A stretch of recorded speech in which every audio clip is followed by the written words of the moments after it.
Deus, obrigado por mais essa oportunidade de ampliarmos nosso conhecimento para podermos aplicar, colocar em ação, praticar e assim nos melhorarmos, o mais possível e podemos evoluir moralmente. Que assim seja. Vamos lá. Nós estamos no parágrafo, a doutrina espírita muda inteiramente, certo? A maneira de... Certo. Então vamos lá. Vou ler um pouco. Tudo certo aí, Conde? Agora que eu consegui ouvir vocês. Então Tá tá. vendo? Bom dia, Conde. Esse Não quis nem a Bom taxa dia. de fome aí. mais um dos milagres de Jesus. Você recuperou a audição. Então isso é muito bom, sempre muito bom. A doutrina espírita muda inteiramente a maneira de encarar o futuro. A vida futura não é mais uma hipótese, mas uma realidade. O estado das almas após a morte não é mais uma teoria, mas o resultado da observação. O véu se levantou, o mundo espiritual nos aparece em toda a sua realidade prática. Não foram os homens que o descobriram pelo esforço de uma concepção engenhosa. São os próprios habitantes desse mundo que nos vêm descrever sua situação. Nós ali os vemos em todos os níveis da hierarquia espiritual, em todas as fases da felicidade e do infortúnio. Assistimos a todas as peripécias da vida além tudo.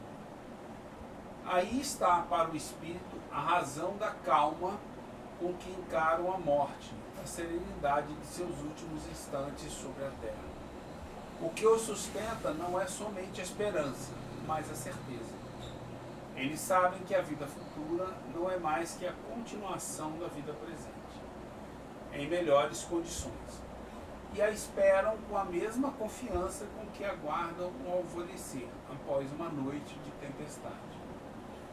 Os motivos dessa confiança estão nos fatos que testemunham e na concordância desses fatos com a lógica, com a justiça, com a bondade de Deus e com os anseios íntimos do homem. Posso fazer só uma observação, uma coisa que eu sempre penso assim, e eu também, assim, procuro tomar bastante cuidado, né? Quando a gente pensa em relatos do mundo, né, do mundo espiritual, lembrando que são relatos pessoais, né? Que o que a gente precisa que o que, na verdade, serve para nortear os ensinamentos aqui enquanto doutrina espírita é o que está nas obras fundamentais de Kardec, né? Porque nós vamos passar, nós temos, assim, algum de vocês, eu não lembro agora, disseram, né, que tem uma quantidade enorme de livros espíritas que são psicografados, que são editados, e que trazem nada mais, nada menos do que um relato pessoal, né, a visão individual de cada um dos espíritos. E isso é uma coisa que, sempre quando eu leio ou ouço alguma coisa, o espírito disse tal coisa, tal coisa, eu procuro. Às vezes até parece bastante lógico, mas para a gente tomar cuidado em relação a isso, né? Eu acho que esse é um ponto importante. Eu acho que chama atenção isso. É o seguinte, e aí a perda da teoria moral autônoma impacta bastante a gente, né? Que é a compreensão de que é através da razão, primeiro, que a gente alcança a evolução moral. Entendeu? Então, quando você olha para essas mensagens todas, elas não são completamente inválidas. Tudo bem, não dá para adotar como sendo o espiritismo no sentido de um conceito novo, né? Mas dá para você aprender com uma única? Claro que dá, é só você aplicar a razão, ou seja, usar a razão, a lógica, o conhecimento que a gente adquiriu, analisar aquilo e você perceber, tá vendo? Isso aí é um caso onde o nosso irmão está equivocado, entendeu? Ele está agindo dessa ou daquela maneira. E aí quando você evoca e conversa, você vai conversar tendo por base essa razão, essa lógica, esse conhecimento. O conhecimento, E é interessante. entendeu? Eu acho que aí você tira proveito disso. Agora, meramente porque, sabe, o Satiro virou um espírito, passou a falar, tudo que ele fala virou lei. Não funciona assim, entendeu? Quer dizer, isso é justamente o contrário. Demonstra que não se valoriza o conhecimento, a razão, a lógica. Demonstra que, sabe, é um dogma. Você criar, assim, não, porque é um ser de outro plano espiritual, ele é superior a nós e o que ele diz não pode ser contestado. Você está caindo no dogma das religiões todas. E até mesmo trazer todo esse, né, todo esse conhecimento, toda essa construção que a gente vem fazendo, principalmente para as pessoas que trabalham no sentido das reuniões mediúnicas, né?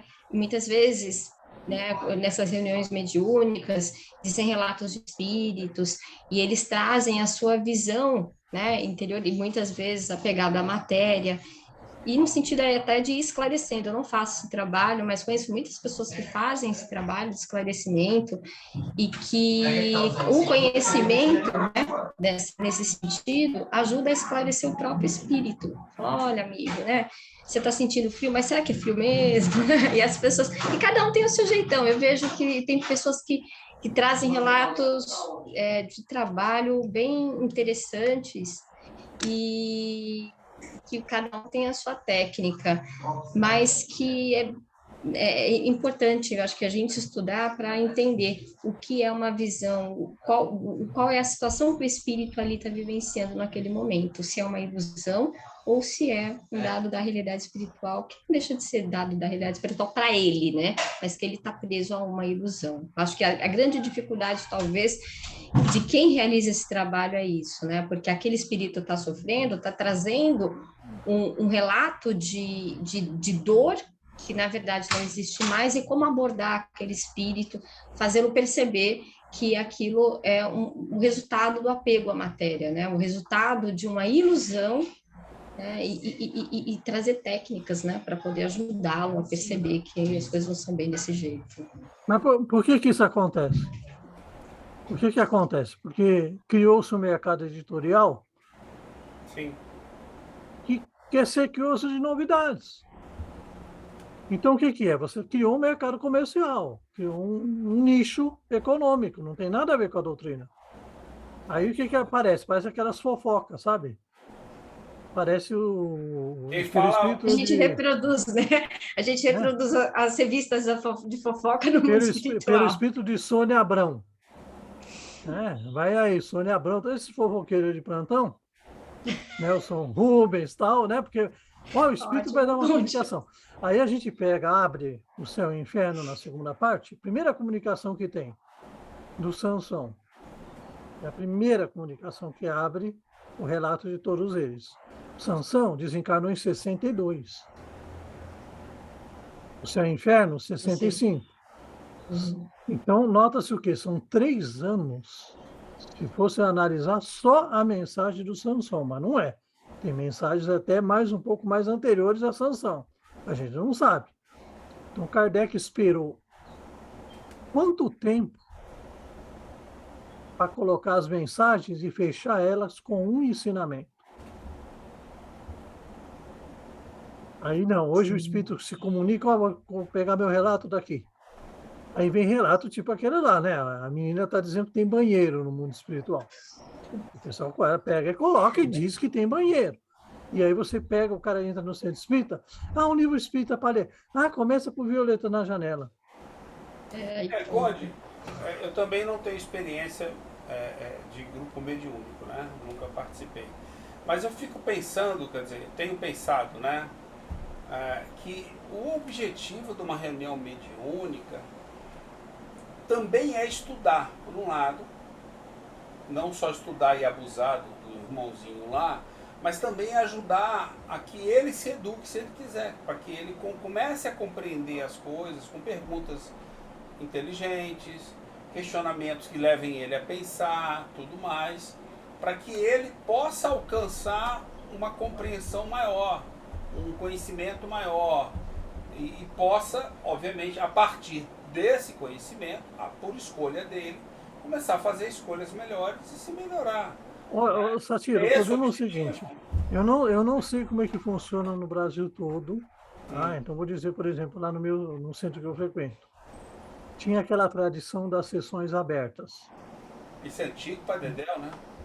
Sessões abertas. Então, ainda metade dos trabalhos ainda, 2 dias do trabalho, ainda são sessões abertas. É mesmo, cara?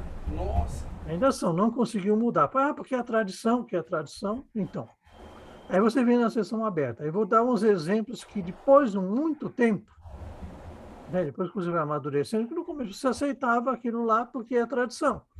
Aí depois de muito tempo você verifica o que acontece.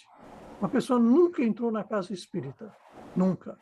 Vai lá ver aquela confusão lá. O Em show? primeiro lugar, ela não vai entender o que está acontecendo.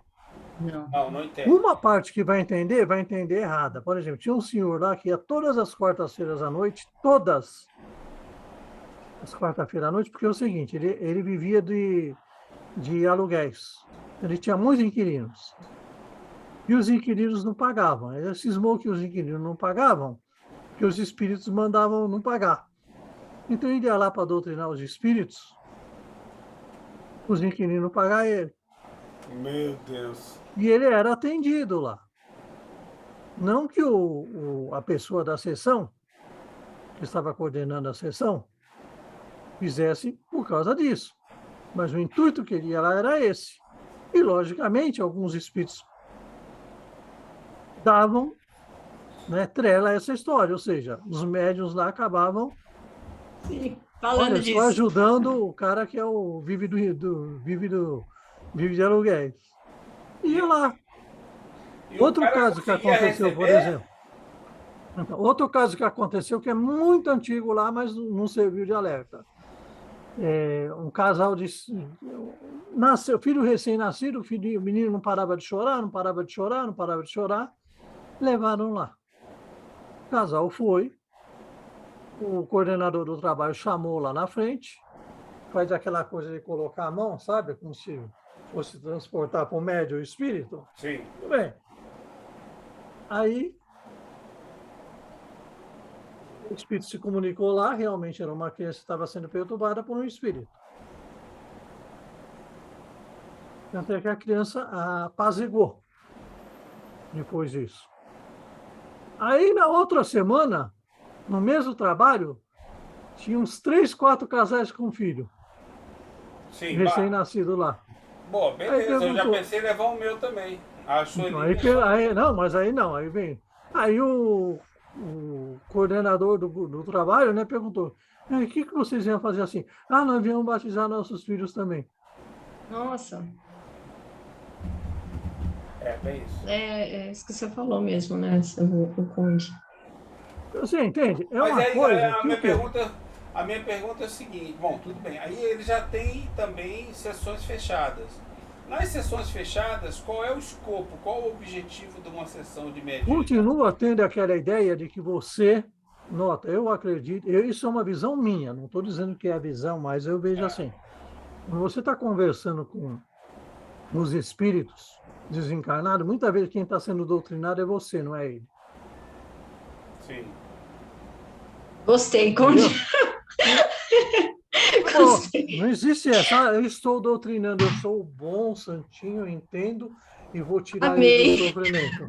Gente, pode ser o contrário. Estão colocando aqueles espíritos lá para você aprender alguma coisa. Amei. As pessoas... Acabou. Por que você Acabou, pode ser, você não tem, você pode estar lá para aprender. Olha, tá vendo o que aconteceu com eles? É uma lição. Por que ele está nessa situação? Se você também não vai estar nessa situação, é lição para todos lá.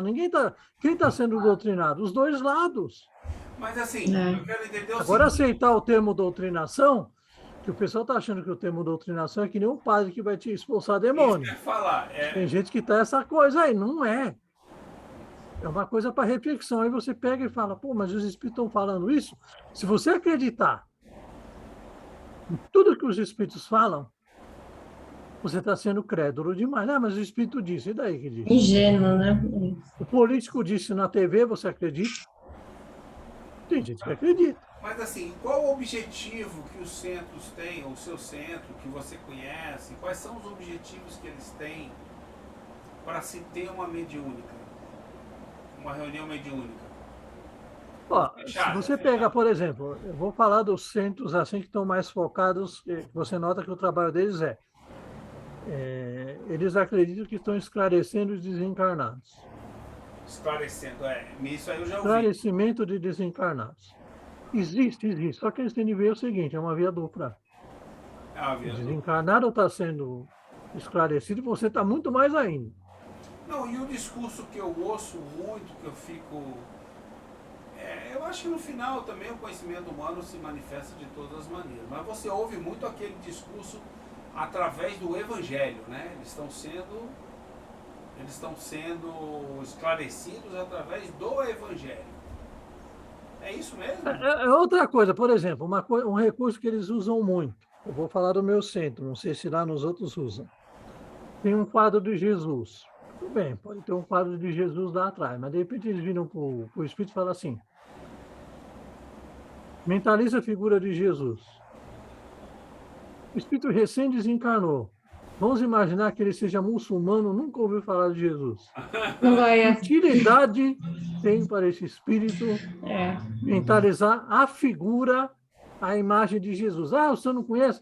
Então, é o seguinte, está vendo um quadro que está aqui atrás? Olha para ele. O quadro é mágico. Mas qual é a finalidade? Não tem. Agora, nota, qual que é o problema disso aí? Acreditar que, de repente, um Pai Nosso... Que você vai salvá-lo. Um Pai Nosso é uma oração que, por si só, é tão poderosa que vai funcionar. Que uma imagem de Jesus, que nem é a imagem de Jesus, que nós sabemos que isso daí é algo de uma tradição, que Jesus não era desse jeito. Nem branquinho, nem de olho azul, nem lourinho. Não. Mas mesmo que, veja, não tem. Então você pega lá. Agora, a imagem, vamos imaginar que Jesus fosse desse jeito que puseram aí. Eurocêntrico lá, né? Jesus, olhos azuis, um alemão, né? Um alemão. Ariano, puro ariano. Mas não é. Mas vamos imaginar que fosse. Mesmo que fosse. E que imagem vai trazer para um espírito que ainda está perturbado pela sua última encarnação e que não era cristão? Nenhuma. E nós temos de pensar que mais de 2/3 do mundo não são cristãos. A maioria é muçulmano. A maioria é budista. A maioria... O chinês, por exemplo, eu não sei nem o que é. Chinês não tem... Se você considerar a China, é 20% da população. Chinês não tem religião? Então, vamos pensar lá, 20% da população é chinesa. Não tem religião nenhuma. Não tem crença nenhuma religião. Não, mas vamos imaginar. Então não tem. Porque o que interessa? O que interessa é a lição. Se o espírito não está entendendo, não está imbuído do que é o ensinamento, não adianta. Por isso que eu sou, por exemplo, eu sou terminantemente contra você pegar e fazer essas orações decoradas, que nem o Pai Nosso. Por quê? Porque o Pai Nosso não é para ser repetido. Porque senão parece aquela coisa do mantra, vou fazer o Pai Nosso e resolveu tudo. Não é. E às vezes a pessoa repete sem prestar nem atenção, né, Conde? O Pai Nosso é para ser refletido. Até porque quando a gente está fazendo o Pai Nosso, nós estamos tudo mentindo. Mentira é ótimo. Assim como nós perdoamos a quem nos tem ofendido. Mentira! Eu duvido que a gente perdoa. A gente não perdoa. A gente tem as paixões nossas, aí a gente pega lá, na hora que está lá, por exemplo, vamos imaginar o Bolsonaro está lá, o Bolsonaro está fazendo a prece, ele está perdoando o Lula. O Lula está fazendo a prece, está perdoando o Bolsonaro? Tá. Tá nada, está mentindo na prece. Entendeu? Não existe isso. Você tá mentindo. A prece, Pai Nosso, é para reflexão, é para estudo. É para você analisar parágrafo por parágrafo e ver tudo que desencadeia cada parágrafo do Pai Nosso. Agora você rezar, você tá mentindo. Aí você já consegue, na medida em que nós perdoamos, já melhorou um pouquinho. Não, Perdoa os nossos ofensas na medida em que nós perdoamos. Eu fico pensando que existem as duas coisas, que deveria, né? Não sei se existe. Que deveria existir as duas mãos. Ou seja, de um lado, eu posso conversando com o espírito, pedir a ajuda dele para entender algumas coisas pelo ponto de vista que ele compreende. Isso é uma coisa. E do outro lado, caso ele esteja com uma dificuldade e queira ter um entendimento de alguma outra coisa, a gente procurar passar para ele, mas não é ditando regras, né? Passar para ele esse entendimento que ele pode estar procurando, entendeu? Ajudá-lo com o conhecimento para que ele possa se desenvolver e melhorar.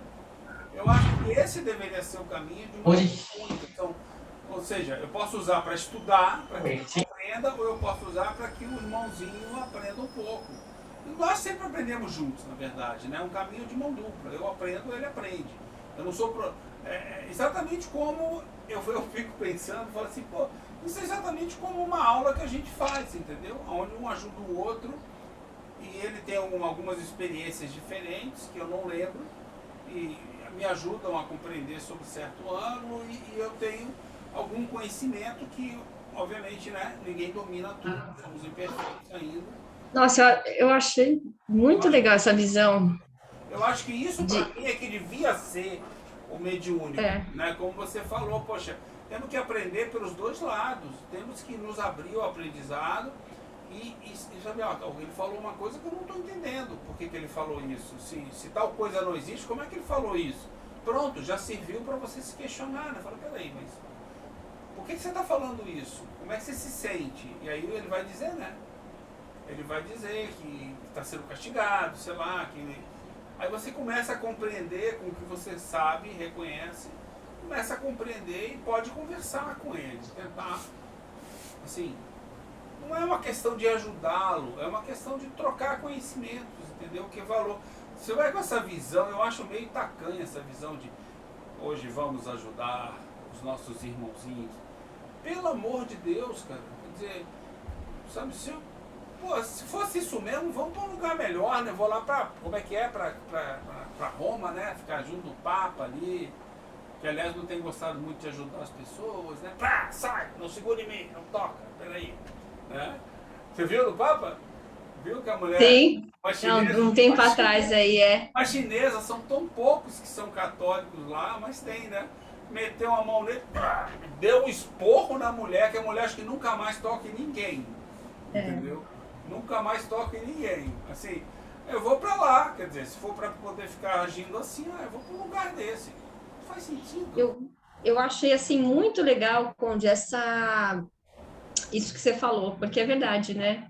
Eu não frequento, assim, reuniões mediúnicas, já fui em algumas, enfim, conheço algumas de algumas casas, mas essa visão da gente de achar que vai doutrinar alguém, né? Que vai esclarecer alguém, né? É realmente, assim, uma coisa que não tem sentido. A gente devia... falar, o evocar é melhor, né? Porque você está chamando... Mas vamos bater um papo, né? Vamos bater um papo. Vamos bater um papo. Vamos bater um papo. Quer ver dirigente de casa espírita surtar? É você falar que durante o grupo de estudos, você vai evocar algum espírito para tirar alguma dúvida. Nossa, não pode de jeito nenhum. Nós tentamos fazer isso quando começamos a estudar magnetismo, de falar assim, vamos ver se a gente chama algum espírito para ajudar a gente a tirar algumas dúvidas. Nossa, baixou na aula lá, o presidente, o diretor, não, o presidente, o vice, para ver o que a gente estava fazendo. Ai, Rosângela, eu acho que a gente precisava acabar com essa questão da hierarquia muito ruim. Entendeu? Aí é o que você falou. Pode falar. Então, tem uma... Como é que a gente pode falar quando a igreja lança uma nova ordem, ela lança as encíclicas, e todo mundo tem de obedecer. Sim. A FEB, que se julga, né, a Santa Sé da doutrina espírita, a FEB lançou certos ordenamentos para os centros espíritas. Vou falar a palavra ordenamento, que é exatamente isso.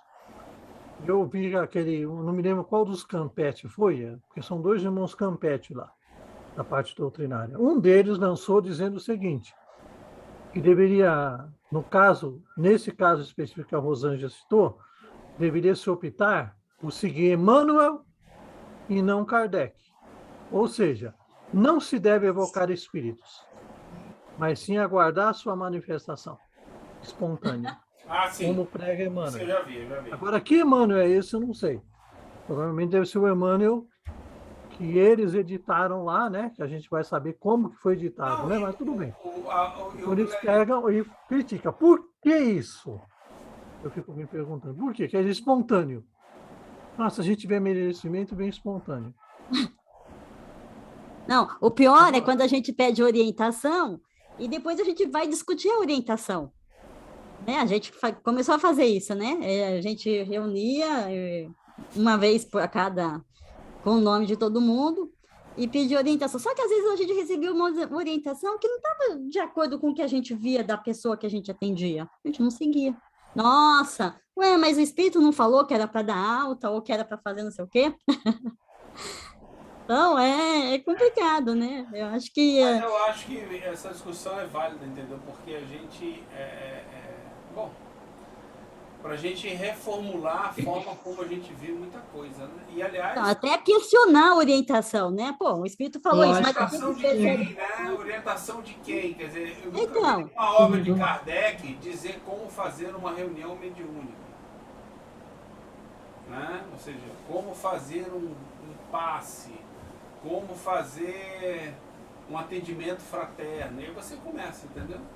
Você começa... Aí, Satiro, o estudo, né, do livro dos médiuns, e aí? Vai sair? Aí é difícil. Vocês têm que pensar aí. Não, é mais à frente.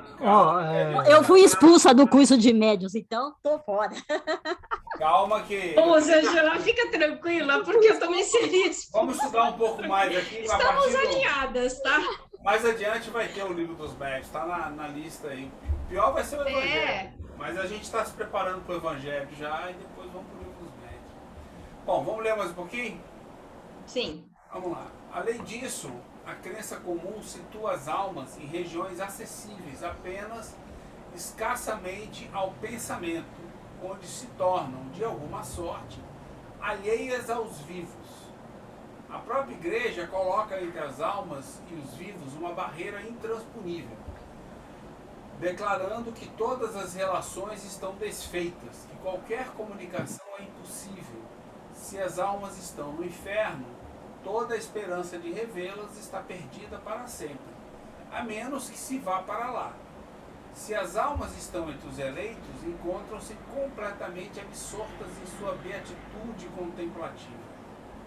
Tudo isso coloca entre os vivos e os mortos uma tal distância que se enxerga tal separação como eterna. Eis porque muitos preferem ter perto de si aqui na terra os seres que amam, ainda que esses estejam sofrendo a vê-los partir, mesmo que seja para o céu. Ademais, a alma que está no céu é realmente feliz ao ver, por exemplo, seu filho, seu pai, sua mãe, os seus amigos arder eternamente.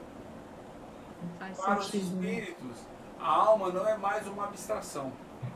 Ela tem um corpo etéreo que faz dela um ser definido que o pensamento abrange e concebe, o que é já o bastante para fixar as ideias acerca de sua individualidade, suas aptidões e suas percepções.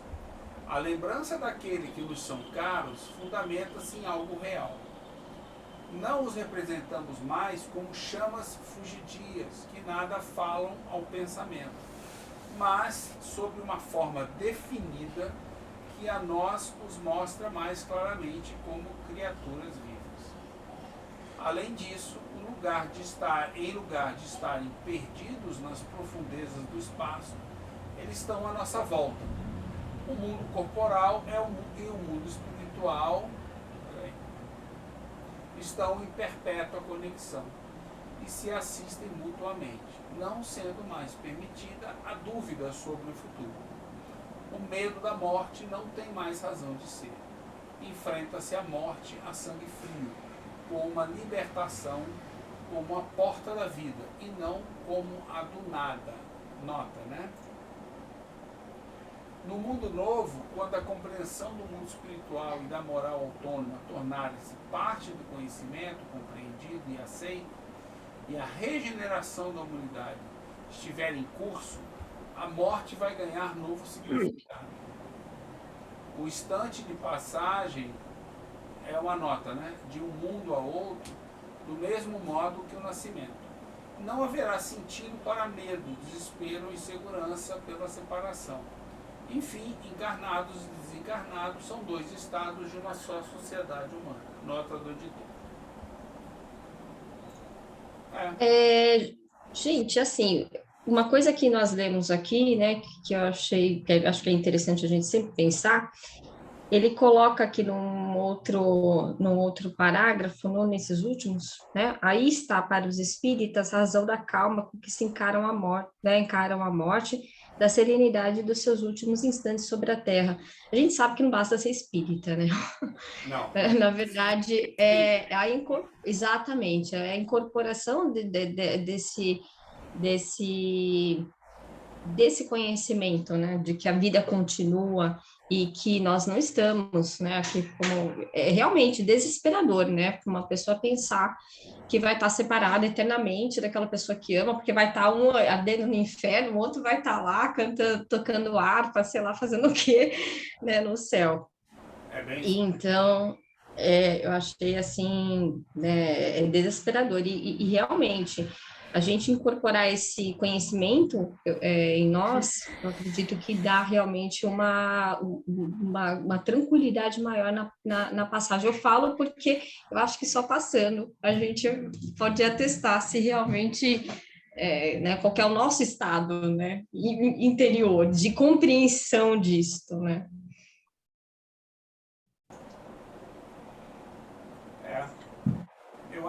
Isso daí é o ponto, né? É o motivo da gente estudar. É você começar a aceitar aceitar uma situação pela lógica, pela razão, e se a dúvida surgir, como se convida no Espiritismo, né? Você ir atrás de resolvê-la, né? E não simplesmente abandoná-la e acreditar na primeira coisa que você quer acreditar, né? Que você deseja acreditar, até pelas nossas imperfeições, né? Até pelos nossos erros, equívocos que a gente comete. Não, é mais cômodo eu aceitar tal situação do que outra.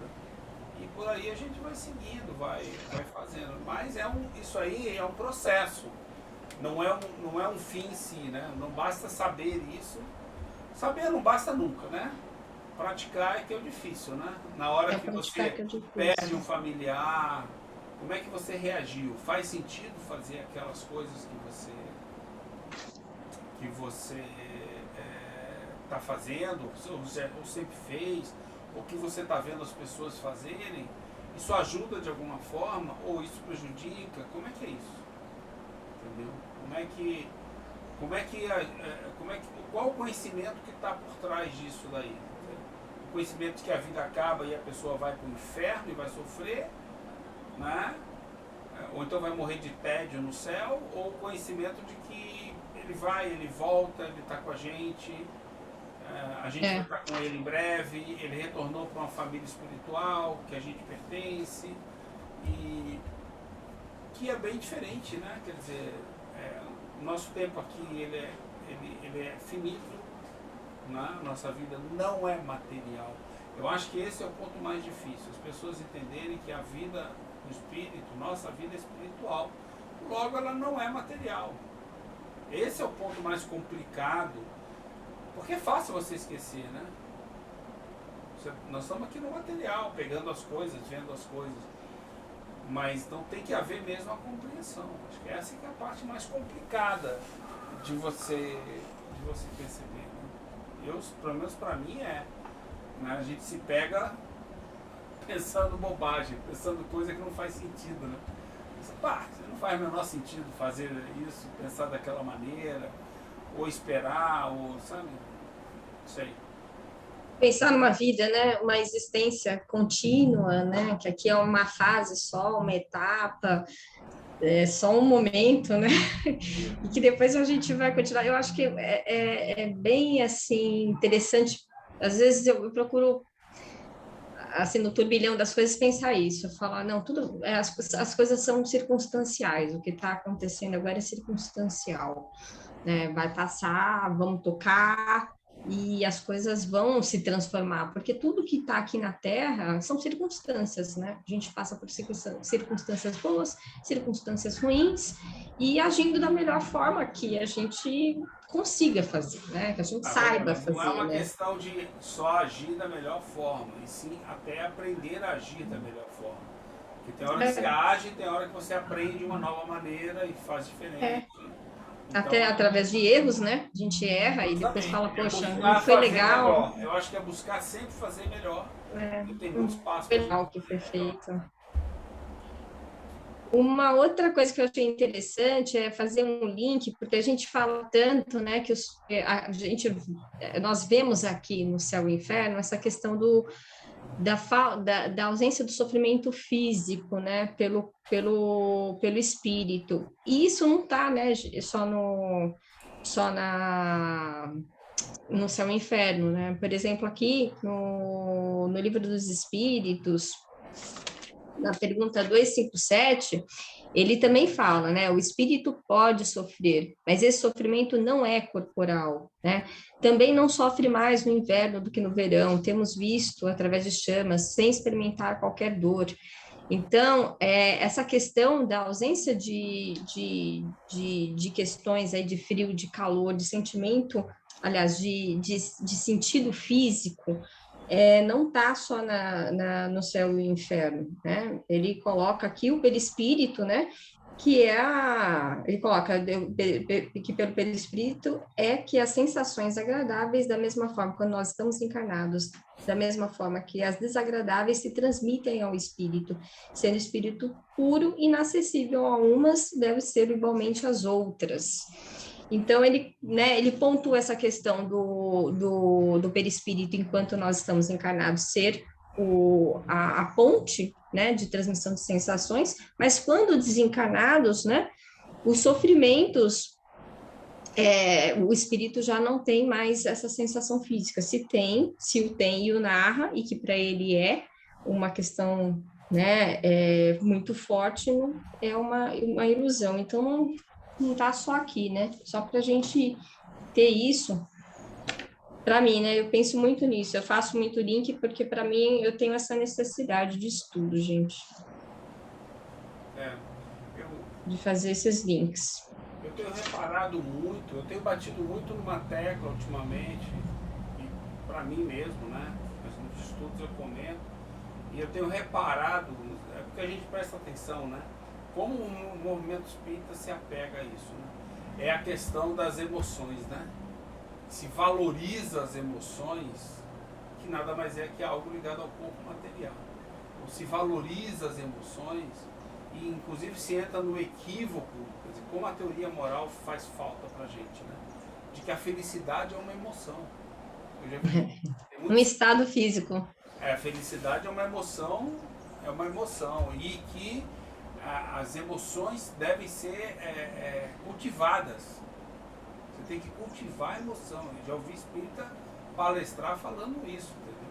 Quer dizer, aí você percebe como isso está completamente fora, né? Quer dizer, vamos cultivar aí tem as boas emoções, né?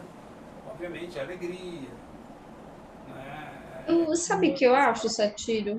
Eu acho que a discussão, o estudo acerca das emoções, eu acho que é muito importante para a gente, porque, querendo ou não, ela tá conosco, né, o tempo todo, né? As emoções estão conosco o tempo todo. O nosso corpo, né, é o tempo todo, né? Hormônio, emoção. Então eu acho esse estudo assim muito interessante porque é uma maneira de adquirir conhecimento e transformar esse conhecimento em uma compreensão. Não, eu concordo com você. A gente tem muito para aprender ainda com as emoções. Mas é que eles vendem a emoção como sendo o caminho como resultado, da felicidade. Né? Já viram isso? O caminho da felicidade são as boas emoções. E não a razão, e não a lógica, e não o conhecimento, entendeu? Então, não precisa motivar o conhecimento, vamos motivar as pessoas a serem caridosas, vamos fazer um programa, eu já vi gente falar isso, vamos fazer um programa de caridade.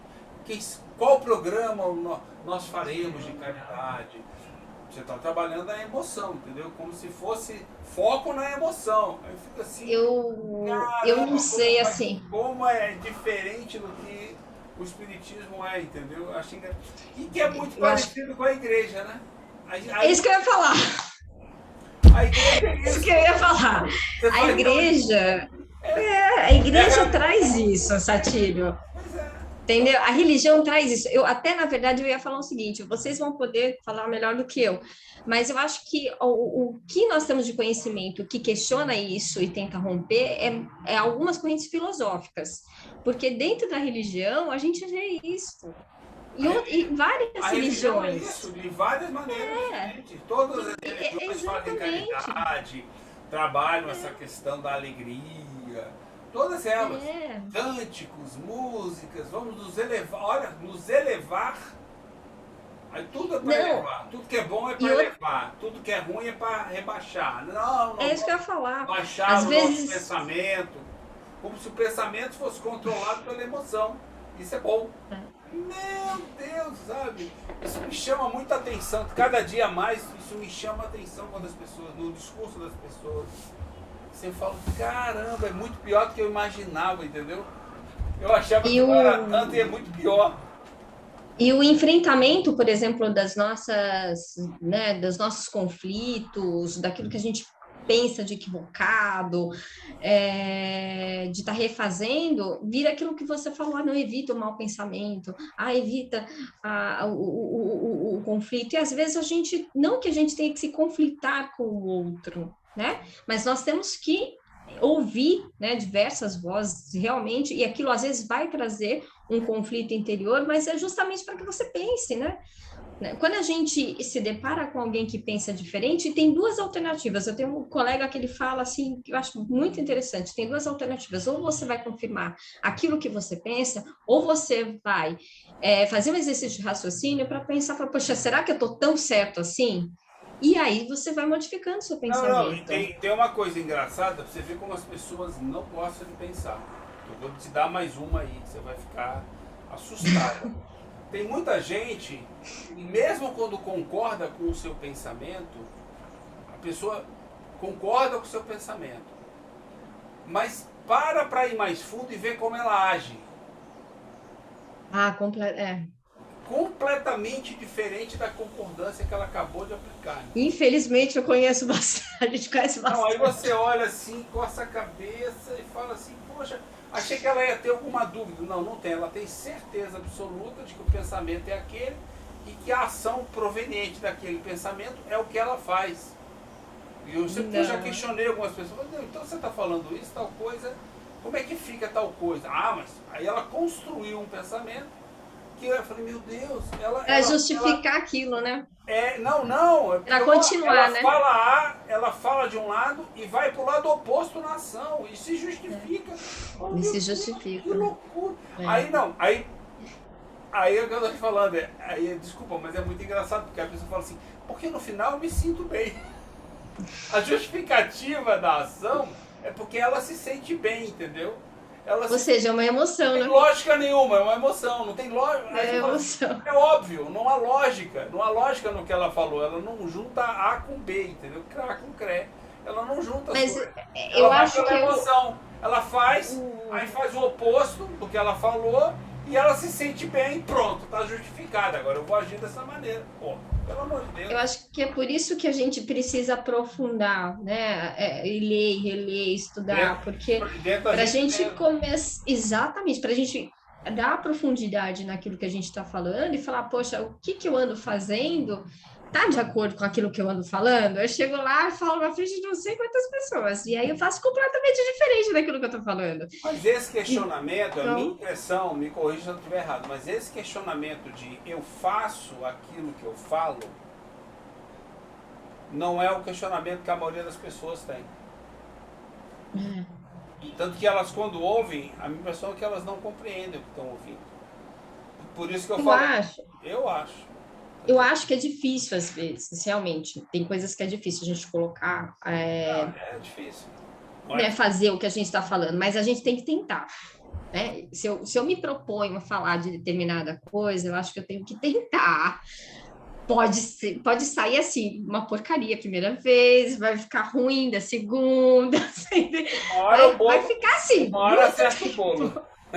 Mas eu tenho que fazer e falar assim, Sueli, isso aqui não tá bom, entendeu? Isso aqui você tem que Não, ainda melhorar. não tá. Você tá longe ainda. Você precisa nadar, né? Nada, aprende a nadar, né? Porque o Pois é. negócio tá Mas muito é ruim. verdade. Mas eu acho que a gente tem que estar pensando, falando, nossa, tá ruim, eu preciso fazer melhor, né? Mas É para mim aprender. é uma luta longa, né? Brigar com a gente mesmo é uma luta É. demorada e longa, eu acho. Vamos lá, vamos pro céu, porque lá Nossa, Lê, eu quero entrar no céu, gente. Nossa, não é é, vamos comer, vamos pro céu agora. Todos nós juntos um pouco mais de vamos para o incoerência. céu, capítulo 3 do céu. Vou esclarecer logo antes que Tô alguns comemorando a animatinhos minha. aí já saiam. Final de semana no céu. Eu vou comemorar a minha incoerência. Eu quero entrar no céu. Vamos lá, Vamos lá, capítulo 3, né? O céu. vamos ler um A pouquinho. palavra, a Pode ler. palavra céu, eu já estou indo. A palavra céu designa, em geral, o espaço indefinido que cerca a Terra, e mais particularmente a parte acima do nosso horizonte. Ela vem do latim, calum, que vem do grego, não sei falar, significado oco, côncavo, uma vez que o céu parece, aos nossos olhos, uma imensa concavidade. Os antigos acreditavam na existência de vários céus superpostos, compostos de matéria sólida e transparente, formando esferas concêntricas cujo centro era a Terra. Tais esferas, girando ao redor da Terra, arrastavam consigo os astros que se encontravam em seu circuito, bem louco, né? Esse pensamento antigo aqui deles. Essa ideia, resultante da insuficiência dos conhecimentos astronômicos, foi aquela de todas as teogonias que fizeram dos céus, assim escalonados os vários graus da bem-aventurança. O último deles era a morada da felicidade suprema. Segundo a opinião mais comum, havia 7 deles, daí a expressão estar no 7º céu, para designar a felicidade perfeita. Olha só, a felicidade perfeita era esse estado. Os muçulmanos admitem 9, em cada um dos quais aumenta a felicidade dos crentes. O astrônomo Ptolomeu viveu na Alexandria, desculpa a nota, tá? Ptolomeu viveu na Alexandria, no Egito, no segundo século da era cristã. Contava 11, dos quais o último chamava-se Empítero. Empítero, do grego por pir, fogo, por conta da brilhante luz que nele reinaria. Ainda hoje é o nome poético dado ao lugar da glória eterna. A teologia cristã reconhece 3 céus. O primeiro é o da região do ar e das nuvens. O segundo é o espaço onde se movem os astros. O terceiro, além da região dos astros, é a morada do mais alto, o lar dos eleitos que contemplam Deus face a face. É de acordo com essa crença que se diz que São Paulo foi alçado ao 3º céu. Alguém queria falar alguma coisa disso?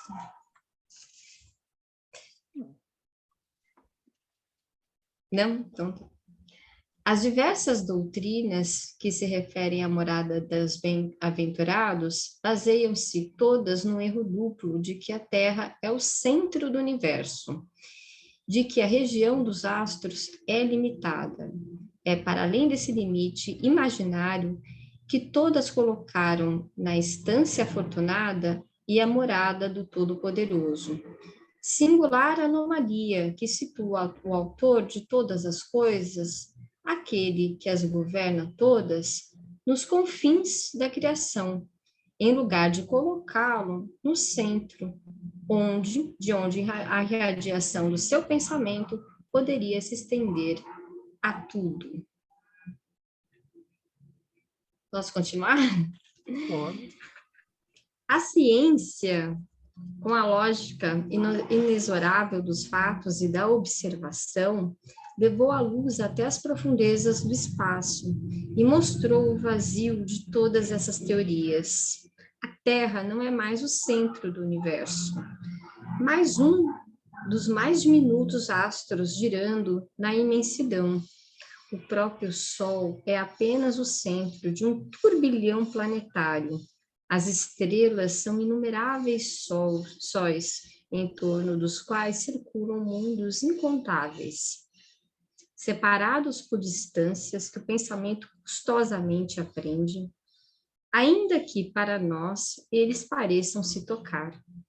Nesse conjunto, regido por leis eternas em que se revelam a sabedoria e a onipotência do Criador, a Terra parece apenas como um ponto imperceptível e um dos menos hospitaleiros. Perguntamo-nos, portanto, por que Deus faria da Terra a única sede da vida e a ela teria relegado as criaturas a sua predileção? Tudo ao contrário, pressagia de que a vida está por toda parte, que a humanidade é infinita, tal qual o universo. Com a ciência revelando-nos mundos semelhantes à Terra, Deus não os pode ter criado sem um objetivo. Ele deve tê-los povoado com seres capazes de governá-los. Aqui é tão interessante, né? Porque nós vemos o espiritismo, ele de mãos dadas com a ciência, né? Então o espiritismo, ele reconhece toda a metodologia, o positivismo da ciência e reconhece também a sua característica tão importante de esclarecer, né, a humanidade, eu acho que a ciência ela tem esse caráter de afastar também as mistificações, né, a gente viu isso de uma forma bastante incidente lá na época que Kardec viveu muito forte, né, nos últimos anos antes de Kardec, justamente para libertar a humanidade do jugo, né, daquele conhecimento que vinha através da religião, que tinha todo as mistificações, e aqui eu senti bastante que ele traz isso, né? O espiritismo ele é uma ciência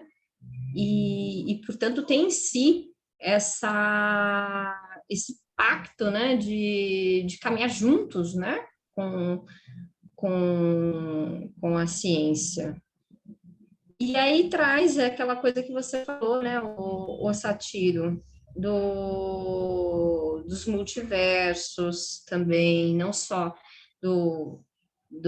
das diversas moradas, vamos dizer assim, né, que a gente sabe que existe, né, que a gente tem condição de analisar através dos olhos, através dos nossos instrumentos, mas também pensar em algo ainda maior do que isso, em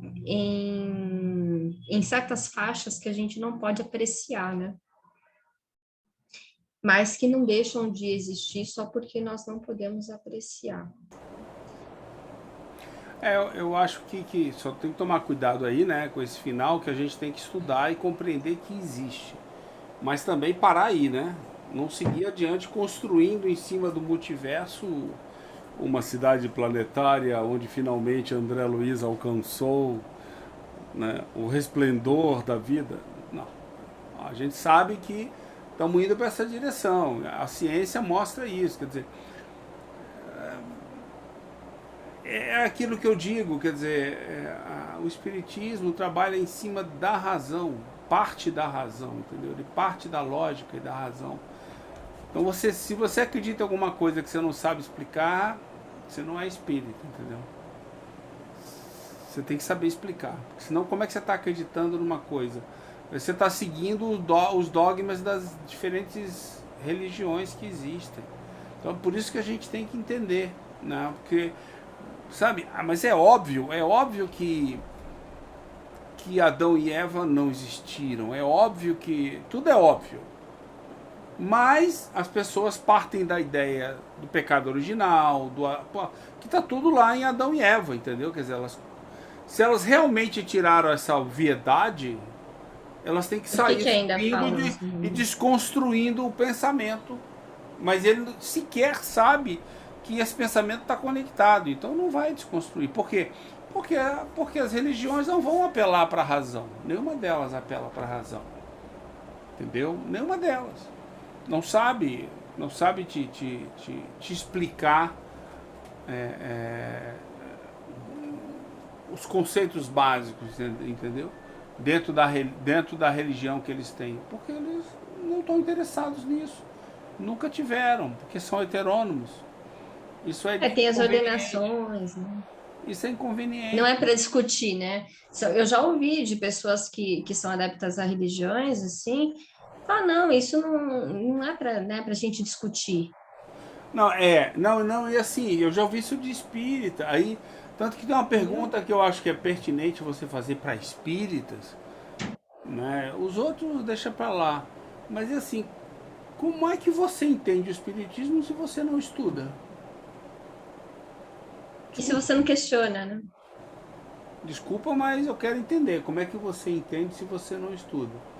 Aí o cara fala que estuda, aí você pergunta o quê? Esquece, né? Não precisa nem perguntar o que ele estuda. Não é espiritismo que ele estuda, né? Não faz sentido, né? Não tem. Então, aí a pessoa, não, mas eu estudo. E aí te dá uma série de obras que não tem nada a ver com o espiritismo. Sabe? Que não são nem obras conceituais, fundamentais, básicas do espiritismo. Então não adianta. Então acho que essa é a grande briga que cada um de nós tem que ter. Quanto tempo você vai dedicar para você mesmo, né? Estudar, aprender, mudar. Esse aqui é o grande problema que a gente tem, né? Você pode trabalhar um monte para poder comprar um iate e sair passeando pelo mundo, ou você pode trabalhar um monte para ter tempo para ficar em casa, estudando, entendendo, vendo como é que o mundo funciona, tentando ajudar outras pessoas que queiram. São duas visões de mundo, né? São duas formas de mundo. Eu tenho uma amiga que tudo ela fala, eu vou trabalhar para comprar um iate. Agora que você falou foi engraçado. Mas é a visão de muita gente, né? Eu vou trabalhar para... Assim, eu já tive essa visão também. Vou trabalhar um monte para poder comprar isso, aquilo. E você fala assim, mas para que eu quero tudo isso? Em certo momento eu Você usou o meio termo agora, não é, Satiro? Hein? Você está no meio termo. Nada de iate. Eu estou tentando mudar. Tá, mas hoje eu já... Ele já está de frente para o mar, né, o Conde? Eu trabalho, não, nem tanto assim, eu não estou na ilha. Eu trabalho, mas hoje eu vivo muito mais light, muito mais leve, tranquilo, buscando conquistas que me ajudem a me entender melhor do que ficar, entendeu? Quer dizer, até porque meus filhos já são criados, e há muito tempo já que eu já comecei a mexer com isso daí. E faz muito mais sentido, eu me sinto muito melhor, vamos dizer assim, do que, sabe, fazer questão de que... Já fiz questão de ir para os Estados Unidos, já fiz questão de comprar um carro novo, e hoje eu olho assim, não, acho que não está na hora, vamos fazer outra coisa, deixa ali, sabe, tem coisa mais importante para fazer, né? Aquela história de prioridade e importância. Eu já mudei algumas prioridades. Sim. E já escolhi outras coisas para serem importantes, entendeu? E inclusive as urgências não surgem tanto mais na minha vida, entendeu?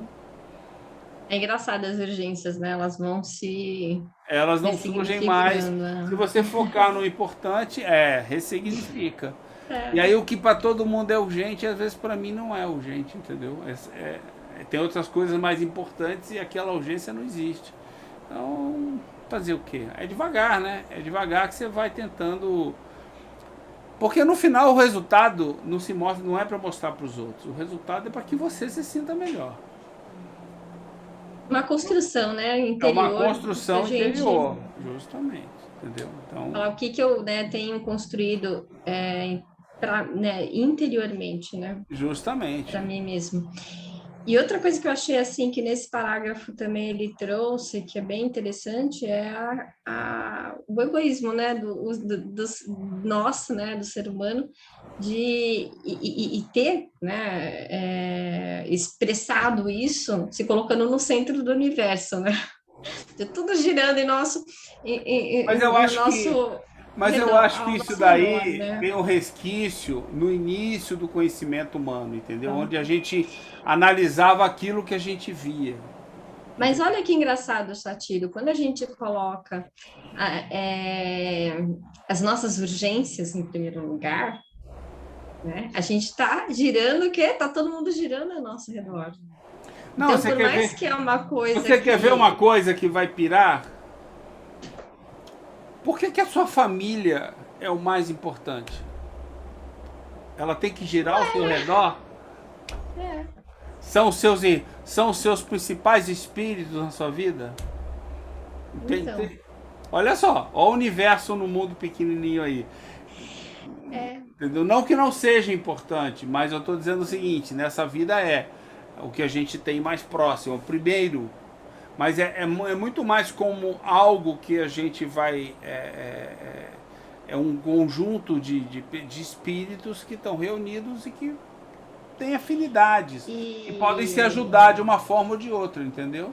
Diferentes maneiras, né? E aí vem Jesus e fala, né? Quem são meus irmãos e minha mãe? Não, Em que sentido, né? Que é uma questão circunstancial. Hoje eu sou mãe do Guilherme e da Júlia, esposa do Fernando. É isso. Um dia que eu não for quando o dia que eu for um espírito, aí isso tudo, quer dizer, mãe, como assim, né? Não, e você mesmo foi embora, não, e você, pois é, mas aí é a questão do universo que você enxerga, entendeu? O que você enxerga é o que está mais próximo a você. É o que você enxerga. Então aquilo é a sua família. Você tem um outro conceito aí. Né? Quer dizer, eu não tiro o conceito de família tradicional. Mas tem outras pessoas que têm famílias diferenciadas. É o que você enxerga. Agora, se você quiser realmente se ampliar, você não pode ficar restrito a meia dúzia de pessoas. Você tem que olhar a sua família como algo muito mais amplo, né? Vai olhar... na verdade. Não, e assim, porque senão você faz o bem para sua família, mas a família do lado você está explodindo o muro dele, entendeu? Então, sabe, não precisa nem longe. Você está atacando a família do lado, vizinha. Então, assim, o que é a visão. E no momento que a ciência permitiu ao homem olhar por telescópios e ver que a coisa vai se tornando... É complicado, né? É complicado para quem ficar dessa maneira, assim, entendeu?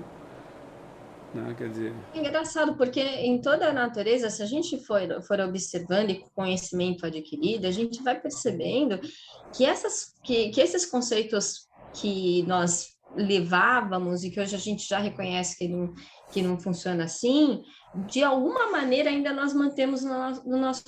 Claro, mas já por muito tempo ainda. Então, é uma ressignificação, assim, num plano muito abrangente, né? Assim, é uma coisa que... O espiritismo eu acho bacana por conta disso também, porque ele dá Gente, pega as caixinhas, tira tudo que tem lá dentro, organiza tudo, porque ele traz uma visão muito mais ampla, né? E com esses conceitos a gente vai trabalhando, vai vendo que... Assim, né? O negócio é bem Vamos maior. ler mais um pouquinho? Vamos ler mais um pouquinho? Alguém quer ler para ficar no céu também? Não. Ou eu continuo? Pode continuar. Vamos ler mais um pouquinho que é legal. Quer um pedacinho do céu? Então, agora ele vai ampliar. É legal. As ideias do homem estão na razão do que ele sabe. Como todas as descobertas importantes, a da constituição dos mundos deu um outro curso às suas ideias. Sob o influxo desses novos conhecimentos, modificaram-se as crenças. O céu foi deslocado. A região das estrelas, sendo ilimitada, não lhe pode mais servir. Onde está o céu? Diante desta questão, todas as religiões emudecem. Se hoje a gente já atravessa e sabe que não existe, né, o teto, que na verdade sequer existe o lado esquerdo e o direito, né, quanto mais o cima e o embaixo, onde que está, né, essa morada, vamos dizer assim. Os espíritos vêm resolvê-la, demonstrando o verdadeiro destino do homem, tomando como ponto de partida a natureza deste último, assim como os atributos de Deus. Chega-se à conclusão. O homem é composto pelo corpo e pelo espírito. O espírito é o ser principal, o ser da razão, o ser inteligente. O corpo é um invólucro material que reveste temporariamente o espírito para a realização da sua missão sobre a terra e a execução do trabalho necessário ao seu avanço. Usado o corpo se destrói, mas o espírito sobrevive à sua destruição. Sem o espírito, o corpo é apenas uma matéria inerte, como um instrumento privado da força que o faz agir. Sem o corpo, o espírito é tudo, a vida e a inteligência. Deixando o corpo, ele retorna ao mundo espiritual, de onde havia saído para se reencarnar.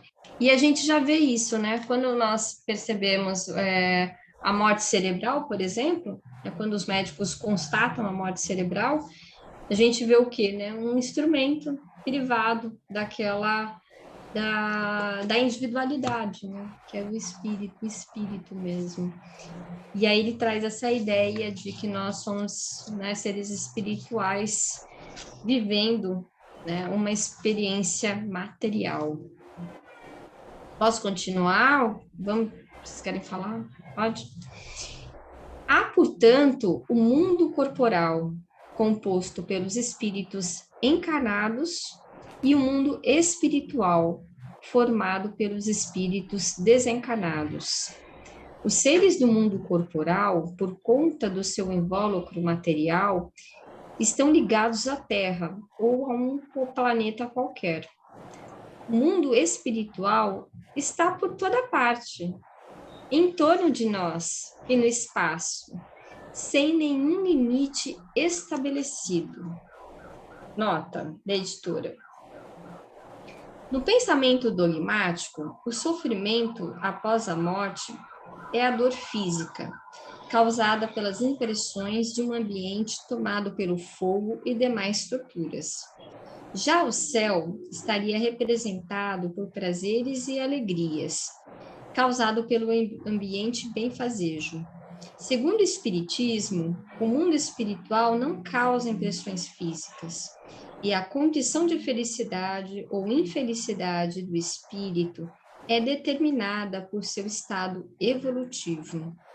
Os relatos de sofrimento físico são de espíritos imperfeitos, que vivenciam ilusões criadas pela sua imaginação e pela lembrança das sensações do mundo corporal. Então, eu vou ler de novo aqui, tá? A frase. O mundo espiritual está por toda parte, em torno de nós e no espaço, sem nenhum limite estabelecido. Em razão da natureza fluídica do seu invólucro, os seres que o compõem, em vez de se arrastarem penosamente sobre o solo, vencem as distâncias com a rapidez do pensamento. A morte do corpo é a ruptura dos laços que os mantinham cativos.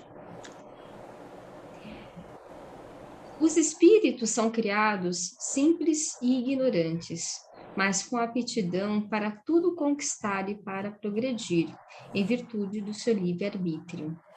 Pelo progresso, eles adquirem novos conhecimentos, novas faculdades, novas percepções e, por conseguinte, novos gozos desconhecidos aos espíritos inferiores. Eles veem, ouvem, sentem e compreendem o que os espíritos mais atrasados não podem ver, ouvir, sentir ou compreender. Sua felicidade, e mais uma nota da editora. O Espiritismo dá um novo significado ao termo felicidade, próprio de sua teoria, que é uma sensação íntima do espírito, inerente ao desenvolvimento de suas faculdades, razão, vontade, imaginação e qualidades, por seu livre esforço no decorrer das encarnações. Já a infelicidade é inerente à condição de imperfeição, criada por más escolhas e hábitos equivocados, até que o espírito se conscientize e, arrependido, decida se libertar do sofrimento moral pelo seu aperfeiçoamento. Pertence ao mundo corporal o prazer, sensação, relacionado à condição fisiológica, e a alegria, emoção, relacionada às impressões externas.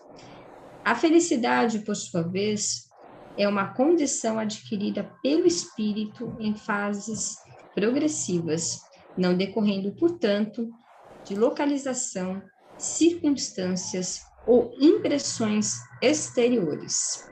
Agora, retomando. Sua felicidade está na razão do progresso realizado, de sorte que, de dois espíritos, um pode não ser tão feliz quanto o outro, unicamente por não ser avançado intelectual ou moralmente, e sem que eles tenham necessidade de estar cada um em um lugar diferente. Ainda que estejam ao lado um do outro, um pode estar nas trevas, ao passo que tudo é resplandecente em torno do outro, precisamente como quando um cego e uma pessoa que enxerga se dão as mãos. Uma percebe a luz, que não causa impressão alguma em seu vizinho, sendo a felicidade dos espíritos inerente às qualidades que possuem, alcançam-na onde quer que se encontre, seja na superfície da Terra, entre os encarnados ou no espaço. Gente, isso aqui, eu acho que aqui é o resumo da teoria, não? E um parágrafo ele conseguiu fazer o resumo da teoria, não? Verdade. Ele fala das sensações que a gente experimenta aqui. Ele traz as faculdades da alma, razão, vontade e imaginação. Ele menciona, né, o que é o sofrimento moral, fala do sofrimento físico e nos coloca, eu achei interessante essa comparação daquele que pode enxergar e daquele que não, né? Então, aquele que ele coloca essa comparação como aquele que enxerga, que experimenta a luz, né? A felicidade é aquele que trilhou, né, todo o conhecimento, avançou intelectual e moralmente, teve essas conquistas e tem essa condição daquele que fez um outro caminho, né? Usou o tempo que ele tem para cultivar as imperfeições, trouxe maus hábitos, enfim, vem praticando o mal, e aí esse não consegue enxergar a luz que o outro experimenta, né? Então, assim, gente, é um parágrafo que... E ainda menciona que a respeito do livre-arbítrio, né? Que nós chegamos, né, a um estágio ou outro, ou de felicidade, ou de sofrimento ou felicidade, através dessa palavra aqui bonitinha, né? Livre-arbítrio. Que aí a gente vai cultivando as coisas. Uma coisa que me chama a atenção é o seguinte, a gente não só espírita, a teoria moral nossa, tudo, a gente olha as coisas buscando razão pela ciência fora da matéria. A gente compreende na matéria, mas a ciência que mais impacta a gente aqui não é a que a gente vê com os olhos. vamos dizer assim, entendeu? Ou seja, não é a material, né? Ela está conectada ao mundo espiritual, que é o mais importante. Realmente, isso é a grande diferença, entendeu? É você focar os olhos num lugar diferente que a gente está acostumado se focar, onde a gente está acostumado a olhar, entendeu? Que tem matéria, você tem que olhar e ver uma outra coisa lá. E ter um outro entendimento que na verdade não está fora, está dentro de você. É essa que eu acho que é o primeiro passo importante que tem que ser dado pelas pessoas. E aí você tira a teoria moral autônoma, não sobra muito, né? Sobra um monte de palpite aí, né? Então acho que essa que é a grande dificuldade nossa. E aqui nessa leitura que a gente fez, né, ele fala, esse início aqui, ele fala daquele que cultiva a imperfeição, ele fala daquele que vai realizando a evolução, e menciona ainda, né, que todos foram, né, criados simples, ignorantes, que nós estamos aqui para essa caminhada evolutiva, que o fato de ser inferior não traz ao espírito a infelicidade por si próprio, né? E sim a prática do mal, ele não vai ser feliz, lógico, porque ele não conquistou isso, mas por um outro lado também, né? Não sente, né, a infelicidade da má realização. Tem naquele mesmo 257 que eu li, eu achei bem interessante do Livro dos Espíritos, tem um link aqui que ele fala assim, ó, dome as suas paixões animais, não alimente o ódio, nem inveja, nem ciúmes, nem orgulho, não se deixe dominar pelo egoísmo, purifique-se, nutrindo bons sentimentos, pratique o bem e não ligue as coisas deste mundo importância que não merecem. E então, embora revestido do invólucro corporal, já estará depurado, né? Já estará liberto do jugo da matéria, e quando deixar esse invólucro, né, não mais lhe sofrerá a influência. E é interessante porque ele não coloca essa experiência, como um fator de purificação, mas sim do quê? De ausência de sofrimento, né?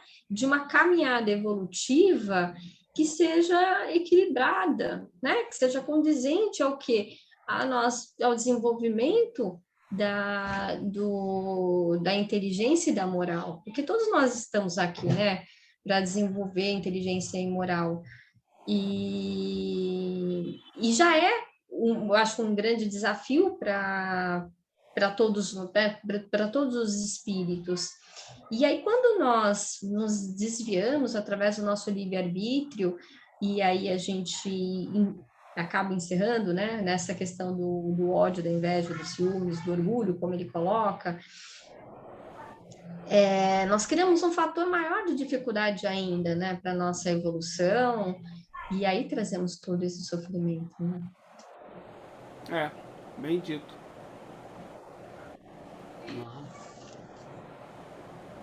Bom, gente, eu fiquei feliz de entrar no céu. Foi bom. Vamos então uma comparação simples, né? Depois na aula que vem, que já está dando o horário aqui. Alguma coisa mais aí, Conde? Vi você. Rosângela. Isso aí, né? Não quer entrar no céu? Também não queria entrar, a gente não quer sair agora. A gente não quer sair agora.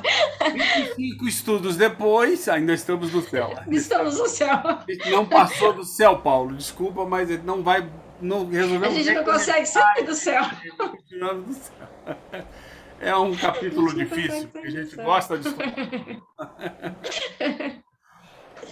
Então tá, gente. Quem faz o agradecimento aí, encerramento pra gente? Eu posso fazer. Agradecemos né, a Deus por mais essa oportunidade de estudo, por mais esse esclarecimento alcançado através do trabalho, de esclarecimento de nós mesmos, das nossas reflexões. E agradecemos, né, a oportunidade da vida, agradecemos as oportunidades, os desafios para que nós possamos desenvolver o conhecimento que nós estamos procurando adquirir e pedimos a Deus, né, inspiração, força, para que nós possamos realizar, trilhar o nosso caminho evolutivo da melhor forma possível. Que assim seja. Boa semana para todos.